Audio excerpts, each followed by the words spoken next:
Buenos días, bienvenidos a culturadigital.p. Es el 7º programa. Seguimos avanzando en reproducciones, ¿no? Seguimos contando con una creciente comunidad de gente que no solo nos está mirando en sincronía, es decir, en vivo, sino que además luego tiene la oportunidad de mirar el programa, eventualmente hacer unos comentarios, han empezado a escribirnos a nuestro correo electrónico, ¿no? Pero una de las cosas que más me ha gustado del último programa es que, independientemente del número de reproducciones, fue compartido casi 50 veces, ¿no? Y esa es la idea. O sea, para esto es que uno hace un programa de este tipo, ¿no es cierto? Para que le sea útil a la gente, ¿no? Yo creo que el tema es importante, el tema fue también un elemento fundamental para esto. Espero que podamos recibir más feedback, más comentarios de ustedes, ¿no? Sugiriendo temas, ¿no? En el fondo abiertos a la flexibilidad y a programar las cosas con ustedes. Seguramente no haremos caso a aquellos que pidan cambio de conductor, ¿no es cierto? Pero salvo eso, ¿no? Podríamos hacer que el programa tenga un diseño colaborativo. Además de eso, quería recordarles que todos los enlaces relevantes, ¿no? Y los enlaces donde ustedes pueden ver los videos de los programas en otro momento, o usarlos en una clase, o para algún trabajo de la universidad o lo que fuera, están en la página web que es culturadigital.p, ¿no? También pueden entrar a Google y poner Cultura Digital Perú y ya aparecemos ahí, ¿no? También nos pueden escribir a culturadigital@ipsi.pe, ¿no? Esos son todos los datos de contacto. Esta semana, ¿no? Nos vamos a dedicar, siguiendo en la línea de los programas de inclusión, ¿no? Este es nuestro tercer programa en el que estamos trabajando temas de inclusión digital. Siguiendo en esa línea, hoy estamos haciendo clic sobre un tema muy puntual que tiene que ver con la accesibilidad y la integración de personas con discapacidades en el mundo digital del país, en el Internet del Perú, ¿no? ¿Qué tan integrados estamos? ¿Qué tan inclusivos somos? ¿Es accesibilidad? ¿Es usabilidad? ¿Cuántas páginas web en el Perú son accesibles para personas con discapacidad visual o personas con discapacidad auditiva, ¿no? ¿Por qué es que estas páginas web deberían ser, ¿no?, accesibles, infoaccesibles, ¿no? ¿Es solo un tema de equidad? Es probable que una sociedad realmente integrada sea mucho más poderosa, esté enriquecida, ¿no es cierto?, con la integración de la diversidad. Y la diversidad no es solamente reconocer, ¿no?, los pasados lingüísticos, por ejemplo, los antecedentes lingüísticos o las realidades lingüísticas que tiene el país, las realidades culturales que tiene el país, ¿no? Diversidad también tiene que ver con discapacidad, ¿no? Una sociedad en donde las personas con discapacidades son productivas no es solamente un check para esas personas, es un check para la sociedad que se beneficia de la productividad de ese grupo, de ese lado de la sociedad que probablemente muchas veces está relegado, ¿sí? Desde ese punto de vista, entonces, el tema del día es la inclusión, accesibilidad e integración en el Internet del Perú, ¿no? La usabilidad del Internet. Y para eso nos va a acompañar Lucio Suárez. Lucio Suárez trabaja en la ONG SIDESI, que tiene muchísimos años en estos temas de inclusión, accesibilidad e integración, ¿no? Su página web es sidesi.org y lo van a tener, por supuesto, en nuestra página web también, junto con los enlaces recomendados. Este es entonces el inicio de nuestro 7º programa. Quisiéramos pasar ahora a revisar un poco de la actualidad, del contexto, en nuestra sección de hechos y datos. Si me ven revisando el celular de vez en cuando, por favor no vayan a pensar que estoy chateando, ¿no?, sino es que estoy también atento a los comentarios que pudieran aparecer en la transmisión en vivo, ¿sí? Así que no duden en hacer los comentarios que a ustedes les parezca, ¿no es cierto?, que les provoque, ¿no? Siempre sería bonito poder dialogar y aprovechar la característica de en vivo que tiene el programa, ¿sí? Muchos de los comentarios que normalmente hacen son en reproducciones posteriores, pero probemos a ver si logramos establecer una bidireccionalidad ahora en vivo. Bien, lo que yo quería comentarles, aunque seguramente todos ustedes ya lo saben, ¿no?, es que el 10 de octubre se publicó el decreto supremo de la convocatoria del referéndum nacional. Será el 9 de diciembre con 4 temas y 4 preguntas, ¿no? Ustedes deben estar más o menos enterados de cuáles son los temas y las preguntas que se van a poner a consulta nacional. Tienen que ver con reformas constitucionales, ¿no? Este tema, es decir, tener nuevamente un proceso de consulta, ¿no?, este año, reaviva el tema del voto electrónico, y es por eso que menciono y lo incluí en la sección de hechos y datos. En estas últimas elecciones municipales y regionales me tocó el voto electrónico. Las ventajas del voto electrónico fueron más o menos obvias, ¿no? Es decir, fue mucho más rápido, ¿no? El proceso en el que voté fue muy rápido, casi no habían colas, no había material impreso, o sea, un ahorro en material impreso, ¿no? Es obvio, es lógico, es como te decía, evidente. Sin embargo, hay algunas dudas, ¿no?, que tendríamos que verificar. La primera duda, ¿no?, es ¿por qué si yo tenía el DNI electrónico se me dio otra tarjeta con chip, ¿no? ¿Por qué no pude hacer mi voto directamente con el DNI electrónico? Es una duda que me quedó de la experiencia.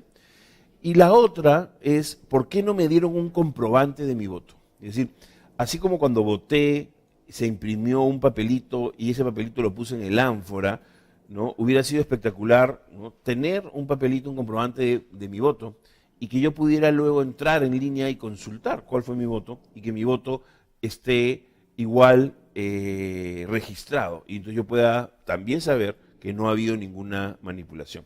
En fin, el voto electrónico y la implementación del voto electrónico en el Perú está dando mucho que hablar. Hay mucha gente preocupada por los niveles de auditoría que no se le ha hecho al sistema y que en una democracia que mira el voto electrónico como una opción sostenible debería hacerse. Eso también podría dar para un tema en particular. Sin embargo, yo le quería recordar, ¿no?, que ya tenemos fecha para el referéndum nacional, es el 9 de diciembre, ya están los 4 temas y las 4 preguntas definidas por decreto supremo. Otro hecho importante, muy relevante, es que el Banco Mundial acaba de lanzar la versión 2017 de su índice de capital humano.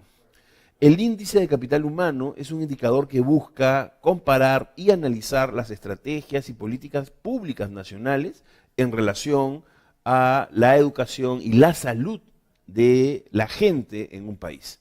Desde una óptica, ¿no?, de considerar a la gente como el principal o uno de los principales factores para el crecimiento, el desarrollo económico y la reducción de la pobreza. Desde algún punto de vista, este índice de capital humano define la probabilidad que tiene un niño, ¿no?, de desarrollar su potencial en función del país en el que nació.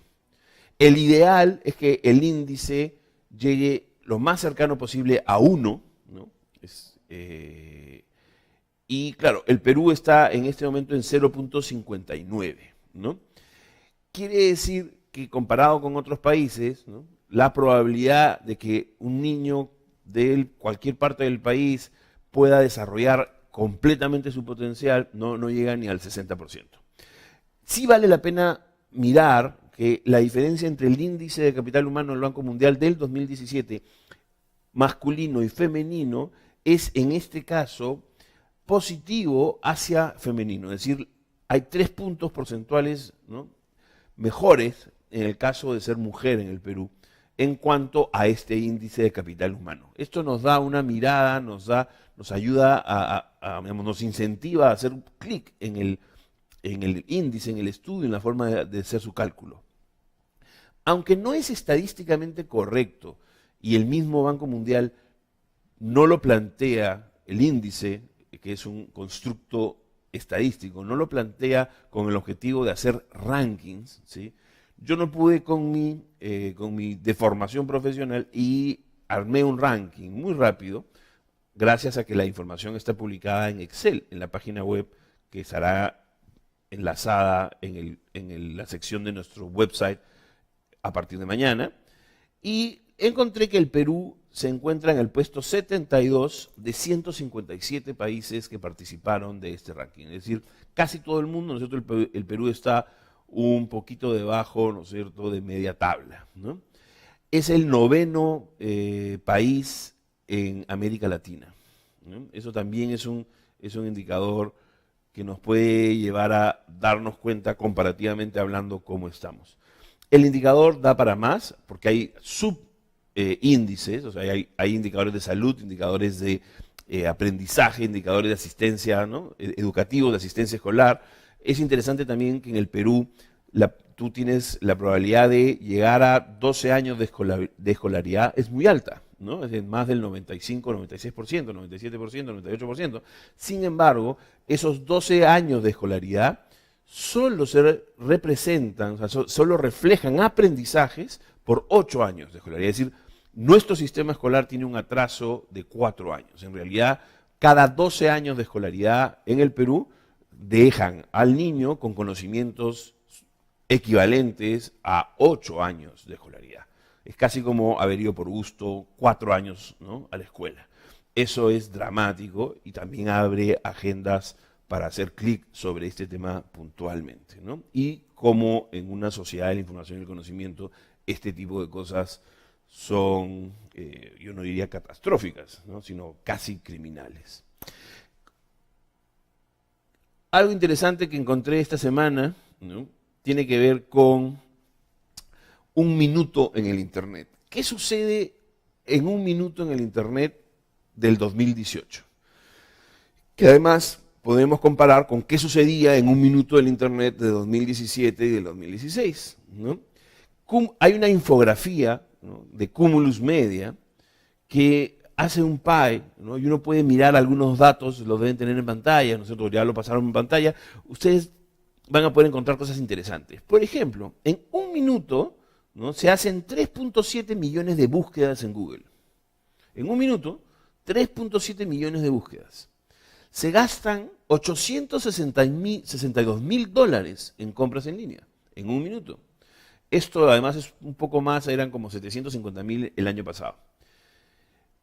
Hay 481.000 tweets, 973.000 logueos a Facebook.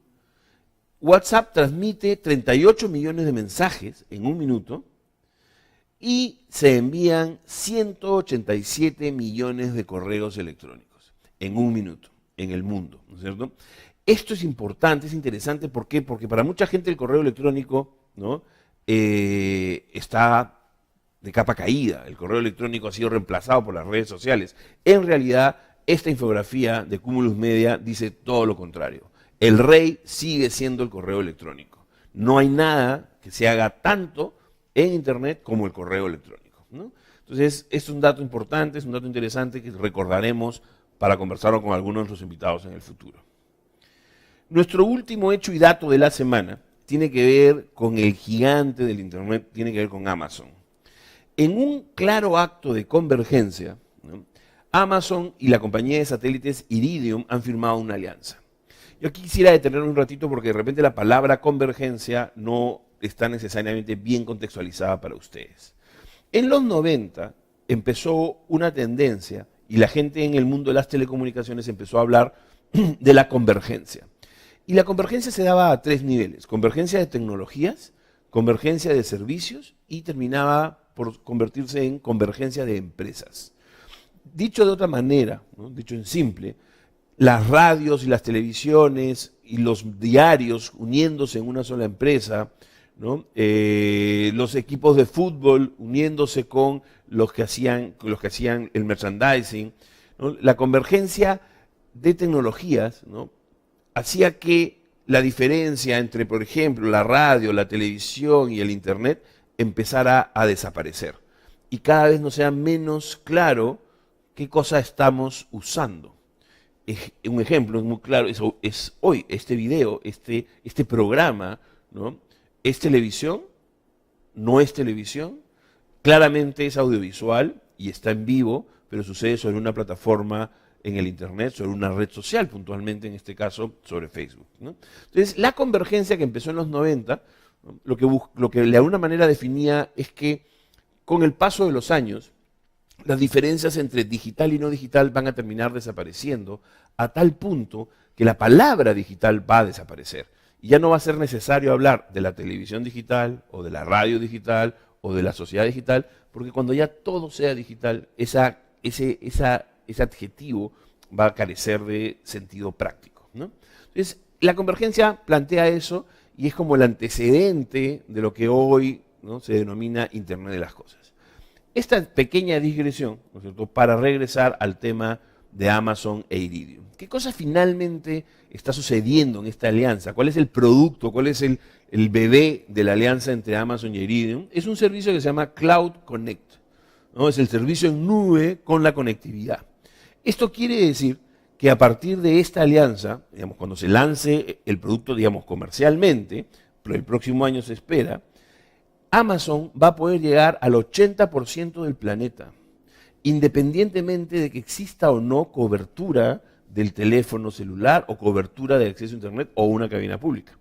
Es decir, la independencia de Amazon, ¿no?, respecto a los proveedores de telecomunicaciones y la llegada directa de Amazon a un avión, a un barco, a la refrigeradora, obviamente el televisor, a la lavadora, ¿no? Entonces la posibilidad de estar en un barco hoy y abastecerte, reabastecerte con Internet de las Cosas, con Amazon a través de un dron, ¿no?, empieza a hacer pensar que cosas que decíamos o creíamos de ciencia ficción ya no lo son, ¿no? Entonces esto es interesante, marca un hito claramente, ¿no? Pero es una de las primeras alianzas de este tipo y con ese impacto, ¿no? Es decir, de arranque el 80% del planeta, ¿no?, va a estar cubierto por el gran distribuidor, el gran retail, ¿no?, el gran vendedor de cosas en Internet, que es Amazon, ¿no?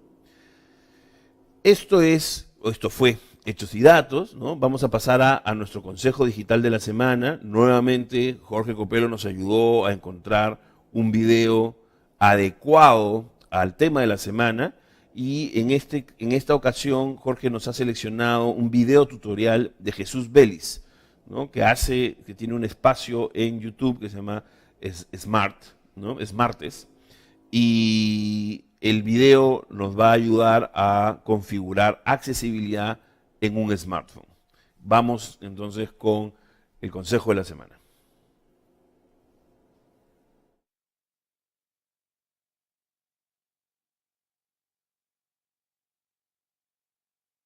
Hoy te voy a enseñar una nueva manera de sacarle provecho a tu smartphone. No, el video no está fallando. De hecho, te voy a contar un poco cómo las personas invidentes pueden sacarle el provecho a su smartphone. ¿Te imaginas estar así todo el día? ¿Cómo podrías usar tu teléfono? Bueno, afortunadamente se puede. Soy Jesús Vélez y hoy es martes y te enseñaré cómo configurar la parte de accesibilidad en tu smartphone.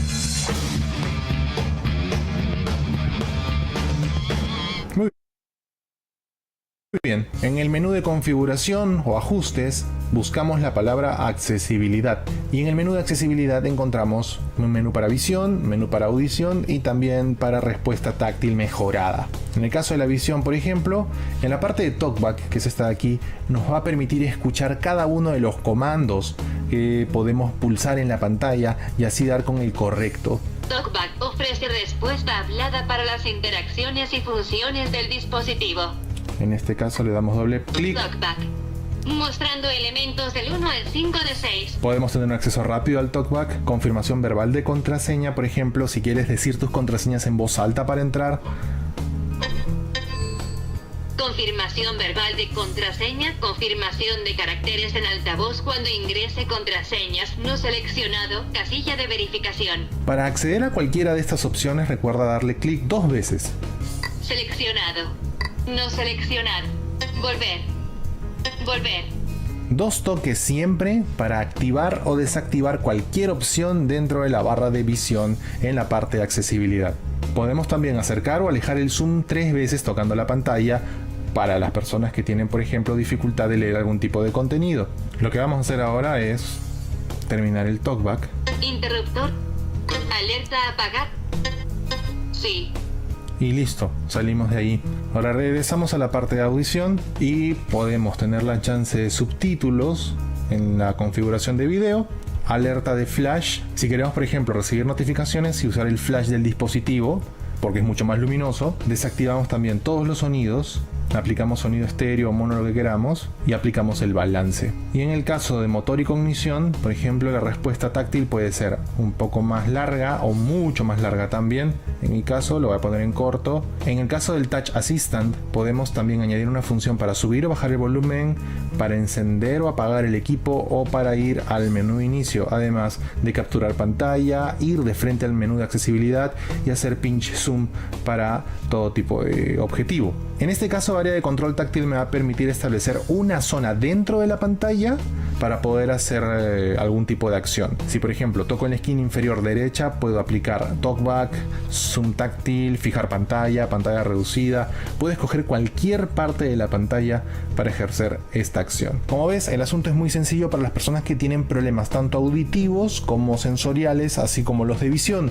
Y este menú integra muchas soluciones que pueden ser añadidas de manera sencilla para solucionar algunos cuantos problemas. No es la mejor seguramente, pero se acerca mucho al hábito, y eso es lo que busca la tecnología también, no imponerte condiciones, sino hacer este proceso mucho más orgánico. Recuerda, estas opciones de accesibilidad están incluidas en todo sistema operativo: iOS, Android, Windows Phone, BlackBerry, Windows, Mac, Linux y cualquier otra. De eso se trata un poco, de acortar la brecha de inclusión para que todos podamos sacar el beneficio a todo. Muy bien, hoy es martes y te enseñé cómo sacarle provecho a la parte de accesibilidad dentro de tu smartphone. Hay gente que tiene problemas leves de visión, algunos ya mucho más graves, y en varios casos también visibilidad nula. Para ellos también la tecnología existe y hace bastante tiempo en cada uno de nuestros teléfonos en diferentes sistemas operativos. No solamente en teléfonos, también en tablets y en PC se aplica el mismo principio. Recuerda, accesibilidad es la clave para generar inclusión. No podemos hablar de un mundo de respeto si no tomamos en cuenta el acceso de todos a todas partes. ¿Qué te pareció? Deja tus comentarios debajo de este video, dale pulgares arriba si te gustó, compártelo en tus redes. Recuerda, todos los martes aquí en mi canal de YouTube es martes, así que suscríbete en youtube.com/gbdel. Gracias.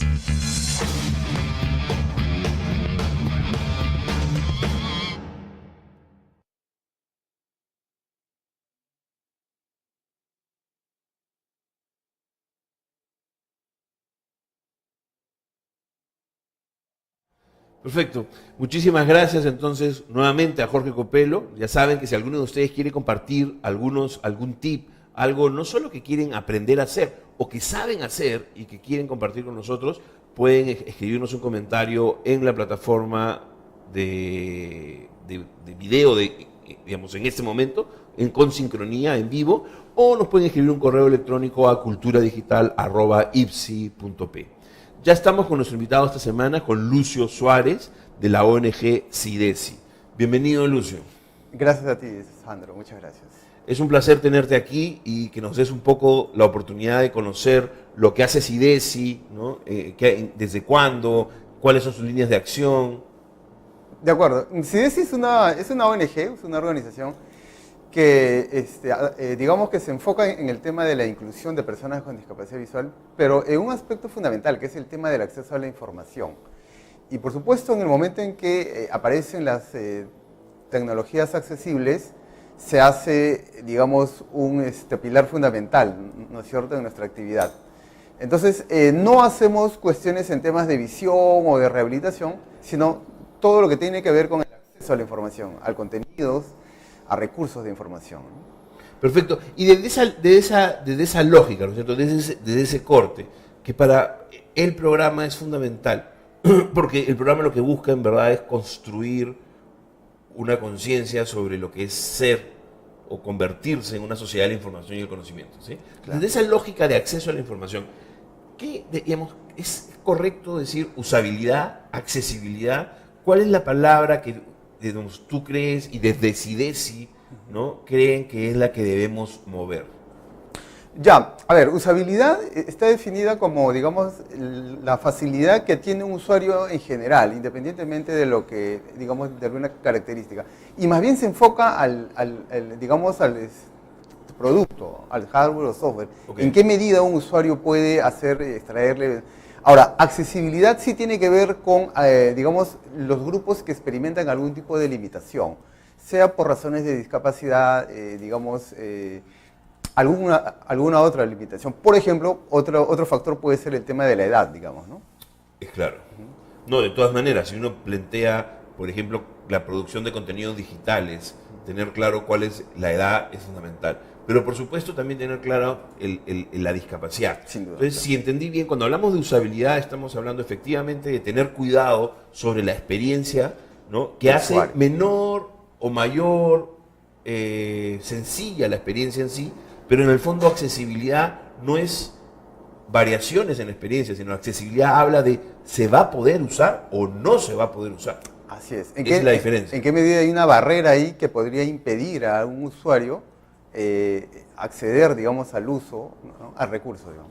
Es interesante, me encanta la palabra barrera, ¿no es cierto?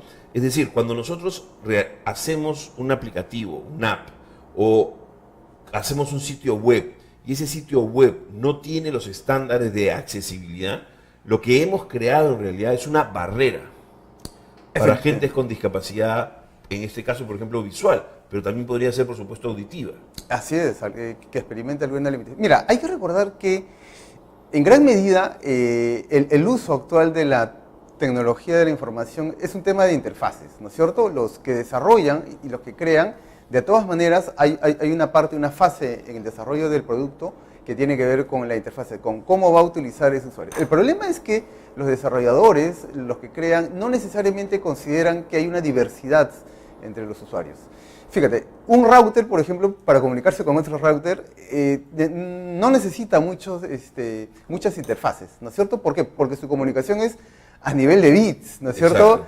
Hexadecimales. Entonces, si uno imprime esa información y se la pone a cualquier persona y le dices, explícame esto, no lo va a entender. Necesita una interfase simplificada en la pantalla, con iconos, dibujos y tal. Es claro. Entonces, lo que un desarrollador tendría que hacer, un desarrollador web, un desarrollador de soluciones, de software, es considerar que eventualmente hay usuarios que necesitan un cierto nivel, un nivel que le permita etiquetar en simple, en sencillo, y que en cierta medida eso ya está estandarizado hace tiempo. Quizás Apple es la empresa que mejor se ha planteado el tema. Steve Jobs, tú sabes que era un obseso. Un con el obseso tema por la accesibilidad, los detalles. la simplificación, el claro, diseño, ¿no? El diseño, efectivamente. Entonces, ellos sí obligaban y obligan para que tú puedas subir una aplicación al App Store, ¿no es cierto?, en Mac o en iOS, sí tienes que cubrir esa capa, ese nivel en el cual tu producto está suficientemente etiquetado. Por eso es que sus soluciones de accesibilidad, rápidamente un usuario puede, esto de, tú lo debes haber oído en Apple, ¿no? Enchufar y usar, ¿no? Exactamente. Eso aplica. Para Claro, es digamos en inglés el plug and play, ¿no es cierto? La cosa que supuestamente es tan sencillo como sacarle la caja, enchufar y empezar a usar. Efectivamente. ¿Y crees que esta usabilidad, ¿no es cierto? Que en términos más de desarrollo se llama el UX por el User Experience o el UI por el User Interface, ¿no es cierto? Así es. ¿Tú crees que esta accesibilidad tendría que ser una especialización? Es decir, ciertos diseñadores, ciertos desarrolladores especializados en realmente construir interfaces accesibles? ¿O crees que por defecto todo diseñador y todo desarrollador debería tener esa competencia? Sí, no, yo creo que lo ideal es migrar de una lógica de tecnologías especiales a una lógica de tecnología estándar. Y un gran ejemplo es Apple, y bueno, ahora hay otros, creo que Amazon también ha incorporado un poco el tema, pero en la medida que sea muy especial, muy especializado, encarece el resultado del producto. Exacto. No, estamos hablando de una especie de gueto tecnológico. De gueto. ¿no? Y es otra barrera, es agregarle otra barrera. Y en el fondo termina siendo agregarle una barrera a la barrera. Claro, yo creo que es espectacular el concepto que estás planteando, me parece espectacular, ¿no es cierto? Dejar de hablar de tecnologías especiales, ¿no? Y en mover el estándar. Que el estándar de la tecnología sea un estándar integrador e inclusivo. Mira ¿Es que, eso? sí, efectivamente, o sea, fíjate tú, cuando Steve Jobs regresa a Apple, y supongo que va a caer un poco chinchoso a los seguidores de Google, pero cuando él vuelve a Apple, una de las cosas que hace es cierra la oficina de accesibilidad y discapacidad, ¿no es cierto? Y lo que hace es, dijo, algo así como que todo va a ser accesible. Pero esto mismo hizo IBM. Tú sabes que IBM a mediados de la década anterior cierra su capítulo y lo convierte en capacidades humanas, básicamente. Y se enfoca en el tema de la tercera edad, porque ya las tecnológicas encontraron que la población, y tú lo sabes, en el siglo XXI tiene una expectativa de vida muy larga. Entonces, claro, vamos a tener como una población muy grande, y ya empezamos a tenerla, que tiene 70, 80 años hacia arriba. Claro. Y que van a requerir usar relojes, dispositivos y demás. Diseñados para un deterioro visual, por ejemplo. Exactamente, o para interactuar y tal. Entonces, las grandes tecnológicas ya saben que ese es el mercado que finalmente consumen y van a pagar. Entonces, la idea, por eso es que se refuerza más esta idea de que sea estándar, es decir, que no sea una cosa especial, sino que ya el producto en sí mismo venga listo para atender y responder a los diferentes requerimientos, digamos. Clarísimo. Y además has dicho algo que es interesante, que es importante también, ¿no es cierto? Y mirar, no estamos hablando, aunque bien podría ser, ¿no es cierto? Bien podría ser que la preocupación por la accesibilidad fuera un tema de equidad, ¿no es cierto? Pero no estamos hablando solamente de inclusión y de equidad. O sea, no se trata de hacer accesible la información solo porque es justo que todo el mundo tenga el mismo acceso a ella. Aquí hay algo más, ¿no? Efectivamente, no es solo un tema de derechos, digamos. Lo es, sin duda, pero adicionalmente es un tema de oportunidad incluso. Hay un mercado, como te comentaba, hay un mercado de usuarios que están ahí, los adultos mayores, las personas con discapacidad o las comunidades indígenas, digamos, que están ahí y que eventualmente requieren consumir, interactuar en los entornos, ¿no es cierto?, en tecnología. Entonces, como que no es muy razonable tenerlos aparte o fuera por razones de que el producto no está diseñado adecuadamente, ¿no? Claramente. Además, justamente lo que estamos hablando de la tecnología digital, las TICs, las tecnologías de información y comunicación, el desarrollo de cosas como el hipertexto, el video digital, son justamente tecnologías que permiten hacer individualización masiva, ¿no es cierto? Es decir, permiten ponerse en las circunstancias de alguien con discapacidad visual y que eso no sea una barrera, ¿no es cierto? Que el diseño de la información de mi sitio web no tenga barreras, no tenga interfaces nulas respecto a personas con discapacidad visual o auditiva o algunas otras, ¿no es cierto? Y lo importante es que ya existen estándares que fácilmente hacen que un desarrollador web o de productos pueda incorporar y aplicar e implementar. No es muy costoso, no es muy complicado. Lo que hace falta es sí un poco de difusión y de información y además, digamos, ya por otra parte, hace también fácil o hace viable que las entidades empiecen a cumplir una normativa que haría mucho más inclusivo. Mira, yo he pensado, por ejemplo, en gente como, mira, te voy a poner un ejemplo curioso, la doctora Hildebrand, ¿ya? Que toda su vida ha leído y lee mucho, pero uno llega a una edad en la cual ya no te responde la vista o ya no te responden las rodillas o lo que sea. En todo caso, claro, la edad es inexorable. Es inexorable. Entonces, pero sin embargo, su mente, ¿no es cierto?, requiere seguir leyendo porque ha sido un poco su práctica y lo ha hecho Borges y lo ha hecho un montón de gente. Entonces, claro, alguien como ella puede tener apoyo, voluntarios que le leen, digamos. Pero no todas las personas podrían tener eso. Entonces, en la medida que los productos y los libros y la información esté en un formato, que el contenido esté en un formato accesible, hace mucho más fácil y mucho más económico, tanto para la sociedad, para el Estado y para todos, que los usuarios puedan acceder y seguir consumiendo información. Eso creo que es un hito, ¿no es cierto? Y ya hemos visto que además no se trata solo de un derecho, es decir, que toda la sociedad integradora, una sociedad integradora, pueda asegurar el acceso a consumir información, es parte de construir un nuevo país, es parte de ser una sociedad de la información y el conocimiento. Pero además quisiera desarrollar un poco la dimensión, la perspectiva de no solo el individuo con discapacidad consumiendo información, sino produciendo información. O sea, no solo el lado, ¿no es cierto?, de consumidor. Receptivo. Sino el lado de productor, ¿no? De qué nos estamos perdiendo, ¿no?, por no poder dar las condiciones mínimas para que las comunidades con sus distintas discapacidades puedan producir en igualdad de condiciones. Mira que tú das en el clavo en este punto y efectivamente eso coincide con una iniciativa que nosotros venimos desarrollando que se llama Braille Dar, que justamente significa cómo hacer que el usuario, en este caso con discapacidad visual, se convierta de ser un receptor, ¿no es cierto?, de iniciativas o proyectos o soluciones, a ser un oferente, ¿no es cierto?, un aportante de información o contenidos, ¿no es cierto?, o soluciones en su comunidad. Efectivamente, hay mucha gente que ha estudiado y que es muy, muy experta y muy avanzado en lo suyo y que puede aportar muchas soluciones, información y contenidos relevantes. Pero, claro, como existen estas barreras, en muchos casos, por ejemplo, esas estadísticas que tú has leído hace un rato... El índice del capital humano. Son extraordinarias y que en manos de gente que está estudiando, hablo de estudiantes invidentes, sociología, administración o lo que sea, puede ayudar, ¿no es cierto?, a generar ideas nuevas o soluciones nuevas o hipótesis nuevas, pero a menudo se escapa eso. Yo lo experimenté cuando estaba en la universidad y es muy complicado tener que depender de otras personas justamente porque no hay este tipo de soluciones, ¿no? Eso, discúlpame que, sí, digamos, que de repente entre a un aspecto más personal. Ya, sí, no. Y, por favor, tú puedes contestarme lo que te provoque contestarme, obviamente, ¿no es cierto? Y lo que no, me mandas a callar. Pero, ¿qué es lo más duro? O sea, acabas de mencionar algo que a mí, particularmente, me tocó una fibra sensible, que es depender de otras personas, ¿no es cierto?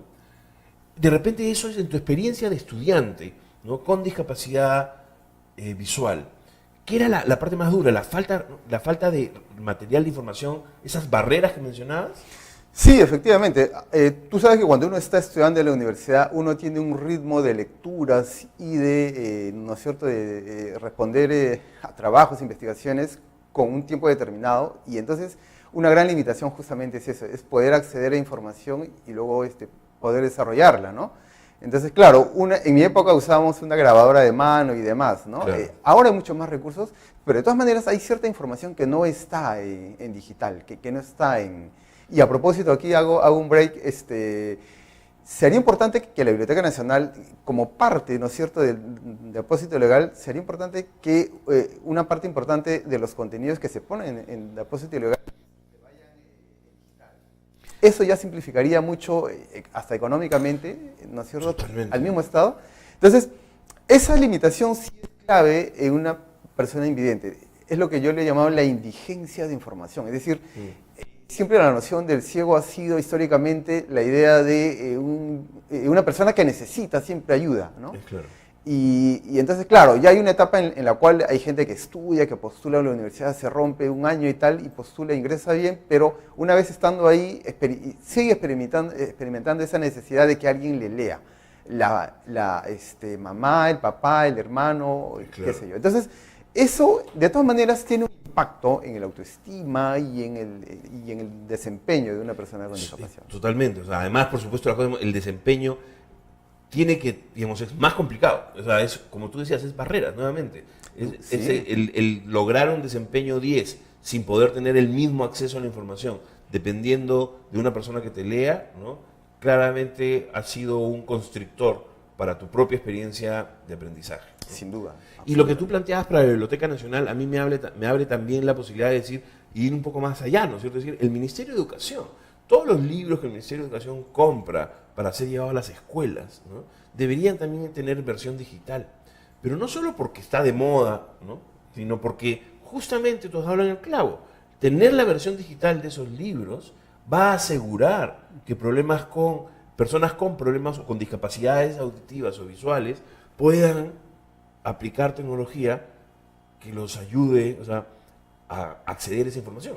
Exactamente, a desarrollarse. Es que el contenido digital es líquido, entonces puede, si alguien, por ejemplo, puede darse el caso que un invidente, un estudiante ciego, solamente lee braille. Bueno, el hecho que esté en digital es muy fácil colocarlo en braille. Hay impresoras que ya se pueden utilizar y que incluso el mismo ministerio tiene, pero si no está en digital, toda la etapa previa, que es escanear, corregir, son horas y tiempo y recursos que complican y limitan, ¿no es cierto? En la medida que esté en digital puede convertirse también en audio, en un audio digital. Y entonces, claro, además, teniendo en cuenta que ahora los libros están en digital y de digital Sí, se imprimen, se imprime. ¿no es cierto? Entonces, No es que hay que llevarlos a digital de nuevo. no, efectivamente, es irracional que estando en digital en las editoriales, que igual tienen que hacer un depósito legal, luego se imprime, luego tenga que volverse a... Para que eventualmente alguien lo escanee, le haga reconocimiento de texto, ¿no? Exactamente. Es Entonces, espectacular el concepto que has mencionado. El contenido digital es líquido. claro, efectivamente. Bueno, he recogido, ¿no es cierto?, la tesis de, ¿cómo se llama?, de Bauman, creo que es, ¿no es Exactamente, cierto? la sociedad líquida. Entonces, eso simplificaría en tiempos, en recursos y sobre todo en resultados educativos. ¿Qué te voy a explicar a ti yo de eso? Eso implicaría que el estudiante invidente pudiera justamente recuperar esta interfase, este desfase que tú mencionabas antes de 4 años, que me ha sorprendido, estuve escuchando atentamente lo que decías, y que yo creo que es una obligación, ¿no es cierto?, superar. Es que yo creo que además, insisto, no sé si es exceso de optimismo, ¿no es cierto? Pero creo que si en una empresa, que ahora está de moda hablar de la economía colaborativa, ¿no es cierto? Y de los trabajos en equipo y hacer equipos y cómo construyes equipos de trabajo y se habla de diversidad, pero cuando uno habla de diversidad inmediatamente está pensando en la cosa étnica, en la cosa cultural, ¿no es cierto? Sí. Pero en un equipo de trabajo para desarrollar un nuevo producto, un nuevo servicio, tener a alguien con discapacidad visual y auditiva es en realidad tener a alguien con capacidades que no conocemos, ¿no? Que no están claras. La sensibilidad tiene que ser distinta. Y solo porque sea distinta ya aportaría valor a un equipo de trabajo. Absolutamente. ¿Estoy siendo demasiado optimista, demasiado? ¿O desde tu posición tú también crees que es así? Sí, yo creo absolutamente. Voy a poner un ejemplo un poco complicado. Hay algunas transcripciones de esos audios muy graciosos que han salido en los últimos tiempos, en la cual cuando tú lees en los diarios o en los reportes, incluso impresos, dice incomprensible, dice, ¿no? Hay una parte. Es claro. Porque el que ha estado escuchando no lo puede escuchar bien o no lo reconoce bien, es irreconocible creo que le dicen, ¿no es cierto? Bueno, sí. Yo creo que si llegamos a probar con tipeadores o digitadores invidentes, yo creo que en alguno de esos casos puede... El porcentaje de incomprensible, ¿no es cierto? Mucho más, y más información relevante también. Entonces, en realidad, el enfocarte en la discapacidad hace perder de vista, no es como el árbol y el bosque, ¿no? Hace perder de vista que de lo que estamos hablando son de otras capacidades que combinadas, ¿no es cierto?, que hacen justamente que un equipo diverso, ¿no?, podría ser mucho más poderoso. Absolutamente. Absolutamente. Yo antes le comentaba justamente a Úrsula que yo perdí la vista ya un poco grande, a los 17 años, pero sí creo que las personas que han nacido o que de pequeños han quedado con, ¿no es cierto?, con alguna discapacidad visual, han desarrollado y desarrollan muchas habilidades que perfectamente se pueden, no solamente a nivel auditivo, a nivel intuitivo, holístico. Holístico. Ahora sí, que estamos hablando de la creación de experiencias, ¿no es cierto?, que todo el mundo acepta más o menos como una verdad que el diseño, el marketing es construir experiencias, ¿no? Sea producto, sea servicio, lo que tú haces es construir experiencias, ¿no? Una construcción de experiencia en donde una sensibilidad al olor, en donde una sensibilidad a la energía, en donde una sensibilidad, digamos, es como obvio, ¿no? Por favor, tú sabes que el ser humano viene dotado con una serie de capacidades, digamos, con una serie de antenas que detectan un conjunto de cosas, justamente lo que tú decías, energía y qué sé yo, y que yo creo que puestas en juego en función de experiencias educativas o laborales o las que sea, o creativas, incluso yo creo que aportarían mucho. Y bueno, además, por eso decía que además de un tema de derechos, yo creo que es un tema de oportunidades para la sociedad en su conjunto, ¿no? De competitividad. De competitividad. O sea, yo no, digamos, debería haber algún economista que pueda calcular el costo de oportunidad de no integrar adecuadamente a las comunidades con distintas discapacidades en la vida productiva. De todas maneras nos está costando. Sería extraordinario un análisis de ese tipo, ¿no? Es que tiene Claro, que ser. O sea, si lo ponemos a pensar un poquito y nos salimos de efectivamente la primera parte, que parece la obvia, que es la discapacidad, un momento, pero ese es solo escuchar y plantear distinto, ¿no? Y es interesante porque en la semana pasada hablábamos con una chica, una activista de hiperderecho, la directora de activismo, que trabajaba el tema de violencia de género, ¿no? Ya. Y ella decía algo que era era interesante, que él decía, el primer paso es escuchar. ¿Sí? Y justo ahora tú has puesto un ejemplo de cómo alguien con discapacidad visual, ¿no?, tiene mucho mejor desarrollo de la escucha, ¿no? Entonces es ahí donde yo no puedo dejar de ver vasos vinculantes. O sea, hay cosas que la sociedad necesita que están en manos de las comunidades con discapacidad. Sí, el discurso hablado, pues obviamente es una fuente desde pequeño para una persona con discapacidad. Hemos sido aficionados a la radio, escuchan todo el tiempo audio, tanto en persona como a nivel de audio grabado. Entonces, evidentemente hay un desarrollo mucho mayor de alguien que, por ejemplo, su educación visual es mucho mayor, alguien que no tenga discapacidad, por supuesto, atiende a otros elementos, ¿no es cierto? Entonces, de todas maneras hay un desarrollo para alguien que desde pequeño ha interactuado con el audio, el sonido, con la voz, con el discurso hablado. Por supuesto, claro. ¿no? En los tonos, en la manera como dices cosas, tienes que empezar en algún punto a identificar patrones, incluso emocionales, ¿no? Y eres capaz de leer a una persona por escucharla. Sí. Yo, yo a veces he acertado en función de la voz cuando me decía, por ejemplo, alguna amiga en la universidad, ¿cómo imaginas que soy? Claro. No, digamos, estoy poniendo un ejemplo extremo, pero efectivamente en el tono de la voz, en el modo como se pone, hay información. Hay información de la esencia, no necesariamente información del envase, ¿no es cierto? Así es, pero información de la esencia. De la energía, efectivamente. Exactamente, Sí, claro. Sin duda. No, es espectacular. Cuéntanos, ¿cómo puede SIDESI apoyar, ayudar a las empresas o a las personas con discapacidad visual, digamos, que necesiten orientación en relación a esto, ¿no es cierto? A no tener barreras de acceso a la información o a producir información, enriquecer información, enriquecer espacios de trabajo, enriquecer la oferta de valor de empresas. ¿Hay una agenda de trabajo de SIDESI en eso? Sí, efectivamente. Nosotros podemos ayudar a las empresas y a entidades del Estado, uno, a identificar cuáles pueden ser sus eventuales barreras. Ahí, qué puntos pueden estar ahí constituyendo una limitación, incluso una infracción en la normativa que ya existe, ¿no es cierto? Hay una normativa que llama y que invoca a que se pongan determinados estándares. Entonces, uno, a identificar; dos, ayudar a solucionar; y tres, a testear, ¿no? A testear qué barreras, fíjate, tanto a nivel de interacción física como a nivel digital, porque efectivamente el tema del desplazamiento en los espacios también es un tema digital. Tú sabes, los coches autónomos van a traer una experiencia que perfectamente puede equipararse con la necesidad de personas con discapacidad sensorial que tenemos nosotros algunos para poder interactuar con el entorno, dónde está el baño, dónde está la entrada, la salida de emergencia y demás. Claro. Que uno no dependa de alguien que lo lleve cuando hay un temblor, por ejemplo, ¿no? Totalmente. Si en hay un temblor, entonces el mismo individuo podría tener, pero eso implica algunas cosas muy básicas en los entornos físicos.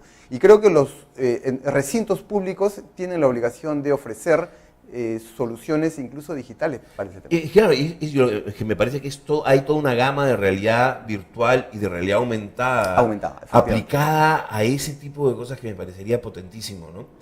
Que en reducir las barreras de acceso a información y reducir las barreras de interacción con el entorno. Interacción con el entorno, efectivamente. Pero a mí lo que se me ocurre es que ahora una empresa, un líder empresarial que esté pensando en la transformación digital de su organización, creo que sería casi hipócrita que esa transformación digital no incorpore integrar a personas con discapacidad, no por equidad, sino por productividad, por enriquecer la oferta de valor.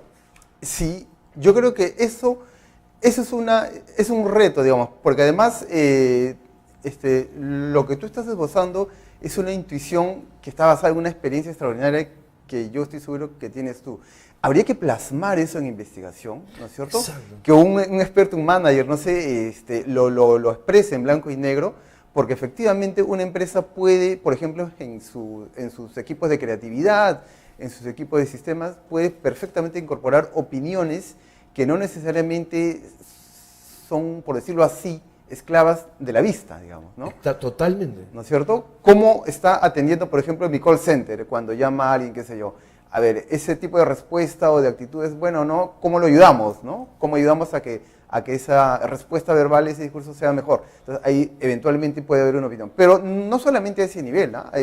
Hay abogados, gente de administración, comunicadores, psicólogos y gente que se ha formado y que tiene una mirada, mira que voy a usar esa metáfora, tiene una mirada de la experiencia y de las cosas de su experiencia con discapacidad visual, y yo creo que se puede perfectamente incorporar con mucha relevancia y resultados, me parece. Yo estoy convencido y efectivamente creo que es algo que podríamos hacerle seguimiento, ¿no es cierto? Y ver si alguna de las personas que nos está viendo ahora o que nos va a ir viendo después, ¿no? Porque como sabes, este espacio puede ser visto en línea, pero puede ser reproducido luego asíncronamente muchas veces.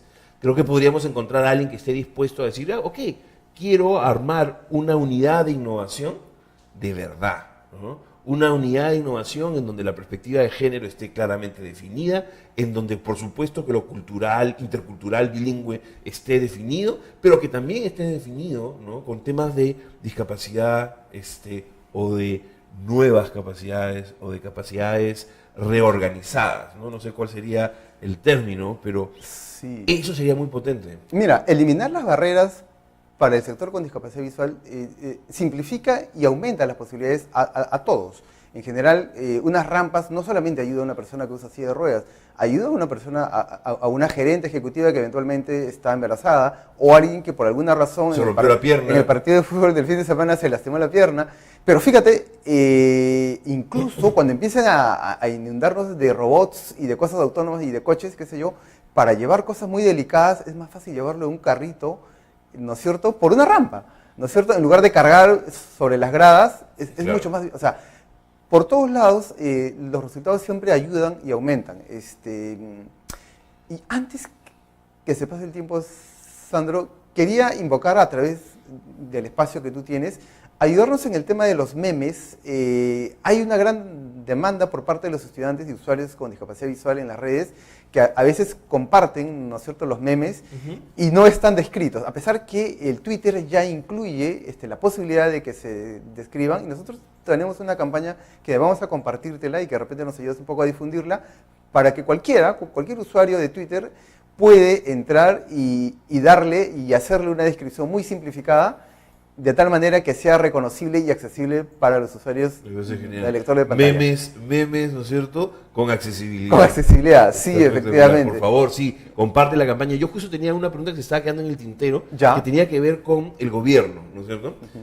¿Cuál es? O sea, yo tengo un mapa más o menos claro en ciertos temas de quién es el interlocutor en el gobierno, quién debería estar mirando esto, quién debería estar mirando lo otro. Y quería preguntarte a ti, ¿quiénes son los interlocutores en el gobierno para estos temas? Yo creo que es lo que anteriormente era el gobierno electrónico, la ONG, ahora es la Secretaría de la SECDI, ¿no? Sí, yo creo que ellos ya tienen alguna idea, creo que no han avanzado mucho, un poco están en algunas cosas iniciales, pero sí creo que perfectamente podrían aprovechar, ahora que eventualmente algunas municipalidades van a avanzar con el tema de Smart City, algunos aspectos de Smart City, yo creo que se puede perfectamente ayudarnos a ahorrar años, porque nos hemos tardado mucho tiempo para el tema de accesibilidad, en incorporar temas y estándares de accesibilidad, y la idea sería que dentro de 10 años no estemos sentados en una mesa discutiendo cómo hacer accesible, cómo volver a romper las veredas y los puentes para que sean accesibles. Volver a hacer, totalmente de acuerdo. Y eso me parece que SECDI es un buen interlocutor, lo vamos a monitorear, lo vamos a incluir. Desde la perspectiva de edades, ¿no? ¿Qué cosas crees que debemos tener o monitorear? ¿No es cierto? Tú, por ejemplo, compartiste tu experiencia en términos de perdiste la visión relativamente avanzado, digamos, con 17 años, ¿no es cierto? Pero hay gente que nace sin visión, ¿no? En términos de edades, ¿cuál es la sensibilidad que hay que tener? ¿Qué cosas deberíamos estar pensando, ¿no? Para estos niños en inicial, en primaria, ¿no? Sí, yo creo que sí sería importante dos cosas. Aquí pongo un ejemplo. El otro día mi hija no tiene discapacidad visual. Les han traído, y ella está en un colegio del Estado, les han traído tablets les han puesto ahí y la aplicación misma los evaluaba, ¿no? Me parece Claro. innovador, importante, yo creo que... Entonces, la idea sería que cuando eso se incorpore, la habilitación de la accesibilidad, la configuración de accesibilidad debieran ya estar incorporadas, Totalmente. que los docentes sepan rápidamente resolver cuando hay un usuario que tiene o baja visión o discapacidad visual, que eso no dependa de cosas especiales, y eso desde el Ministerio de Educación se puede tener. Entonces, la interacción con los contenidos digitales para un niño con discapacidad visual tendría que empezar ahí, ¿no es cierto? Tanto a nivel de los comandos de voz, porque yo imagino que en unos 10 años la interacción por voz va a ser mucho más, ¿no es cierto? Mucho más abarcante. Siri y los derivados de Siri, ¿no?, Exactamente, van a ir perfeccionándose. Entonces, eso, y lo otro es el uso de código. Tú sabes que esa va a ser la alfabetización Totalmente. que viene, ¿no es cierto? Totalmente. Para poder hacer un producto en una impresora en 3D, tienes que hacerlo en código. Así es. Y quien no domine eso, ese sí va a ser un analfabeto, pero de verdad. No, ahí esos desafíos son enormes, ¿no es cierto? Y de alguna manera tenemos deudas hacia, digamos, a veces celebramos mucho lo que consideramos avances, pero que como tú bien decías, no es más que ir pagando deudas que teníamos con el pasado. Hacia ¿no es atrás. cierto? Sí, efectivamente. Yo te agradezco un montón, Lucio, tu presencia A aquí. ti, Sandro, a ti. Ya efectivamente el tiempo pasó, ¿no? Hemos hablado de muchas cosas, pero como suele suceder en estos temas, nos ha permitido solo dar un brochazo Por supuesto. y vamos a tener oportunidad de invitarte a ti o a alguien más de CIDESI, como ustedes decidan, ¿no? A trabajar estos temas, ¿no? Muy agradecido a ti y a tu equipo, Sandro. No, muchísimas gracias, ¿no? Con esto, digamos, terminamos con el tema de la semana y vamos ya hacia los últimos minutos, pasando a la siguiente sesión de despedida en unos segundos. Muchísimas gracias, Lucio, por estar acá. Gracias, Sandro. Muchas gracias.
Bueno, efectivamente, aunque a veces uno no quisiera, en realidad todo tiene su final, ¿no es cierto? Y este es efectivamente en los últimos minutos, segundos del programa. Ha sido espectacular, me he quedado con cosas interesantísimas, ¿no? Creo que hay muchísimo potencial, como siempre, en una mirada diversa, multidisciplinaria, ¿no? La próxima semana vamos a seguir mirando inclusión, pero aunque no soy especialmente fanático de mirar infraestructura o conectividad, la próxima semana sí queremos darle una mirada, hacer un zoom a la infraestructura nacional de conectividad.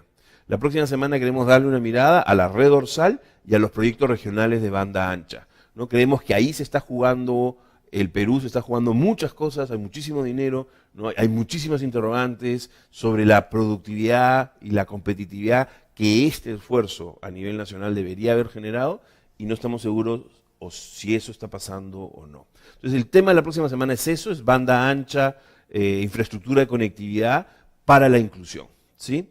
Esto fue culturadigital.p a través de Expreso TV. Muchísimas gracias por haber estado con nosotros.